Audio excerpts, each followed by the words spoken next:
Superposition of waves में या superposition of waves के अंदर ये बताया जाता है कि जब दो या दो से ज़्यादा वेव्स ट्रेवल करती हुई एक पोजीशन पर ओवरलैप करती हैं, तो ओवरलैप करने के बाद वो एक नई वेव बनाती है। According to principle of superposition है कि दो वेव का मिलना और एक नई वेव का बनना इस सुपरपोजिशन। मैं आपको एग्जाम्पल के साथ सिखाता हूं ये एक्चुअल में सुपरपोजिशन है क्या। इमेजिन करो आपके पास एक स्ट्रेच्ड स्ट्रिंग है, तो ये आपके पास एक रस्सी है, किसी ने यहां से एक वेव जनरेट कर दी और किसी ने यहां से एक वेव जनरेट कर दी, एक राइट जा रही है और एक लेफ्ट जा रही है। इस वेव को खींच के एम्पलीट्यूड जो प्रोड्यूस किया वो 5 सेंटीमीटर किया और ये 3 सेंटीमीटर का एम्पलीट्यूड किया। रास्ते में पी पार्टिकल था, हुआ क्या, ये दोनों की दोनों वेव पी पार्टिकल में इकट्ठे एंटर कर गई।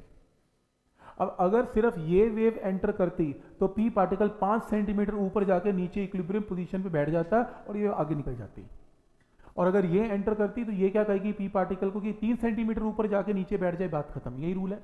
तो होगा क्या, जब इकट्ठी एंटर करेंगी तो पी पार्टिकल को ये भी एनर्जी देगी और ये भी एनर्जी देगी साइमल्टेनियसली। तो पी पार्टिकल पता कितने सेंटीमीटर ऊपर जाएगा, 8 सेंटीमीटर ऊपर जाएगा। दोनों की सुनेगा और दोनों 8 से ऊपर चला जाएगा।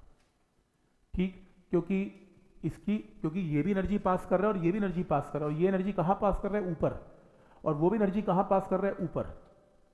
And amplitude is a vector quantity, तो नेट वेक्टर सम हो जाएगा, दोनों को ऐड करके कितना आ गया, 8 आ गया। उसके बाद क्या हुआ, नहीं ये तो इंस्टेंट है, पी तो बस ऊपर जाके नीचे बैठ जाएगा। अब अगला इंस्टेंट क्या हुआ, पी जो 3 सेंटीमीटर की वेव है उसके बाद तुम्हें दिखेगी दोनों की दोनों वेव्स, ये 3 सेंटीमीटर वाली वेव पी पार्टिकल रेस्ट पे आ जाएगा, निकल गई वेव, और 5 सेंटीमीटर वाली राइट पे चली जाएगी, निकल गई वेव। तो वेव पास हो रही है, उसके बाद बिना शेप चेंज किए वैसे निकल जाएंगी।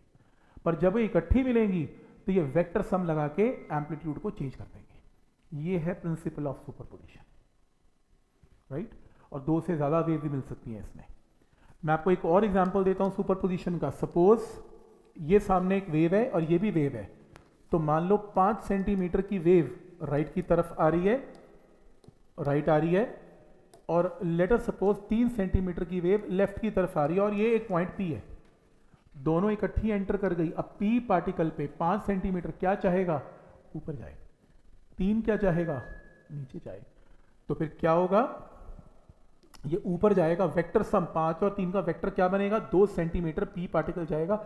उसके बाद तुम्हें दो वेव दिखेंगी, एक राइट की तरफ 5 सेंटीमीटर जाती हुई और एक लेफ्ट की तरफ 3 वाली इधर आती हुई, ऐसे। तो ओरिजिनल वेव डिस्टर्ब नहीं होंगी, पर जब ये इकट्ठी एंटर करेंगी किसी पॉइंट में तो फिर ये वेक्टर सम से अपना आंसर निकाल देंगे। ये सुपरपोजिशन है। तो आप चेक करो definition, process by which different trains of wave travelling through a medium simultaneously overlap on one another without losing their individual shape. Original wave नहीं खराब हुई, वो ऐसी पास हो गई। तो और nature is called superposition of wave.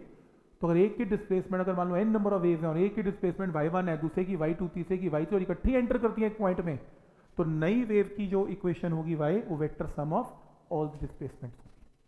तो मैंने एग्जांपल 2 वेव का लिया, वो कह रहे हैं जी 2 के छोड़ो n वेव भी इसमें वेक्टर सम कर सकती है। ये है प्रिंसिपल ऑफ सुपरपोजिशन।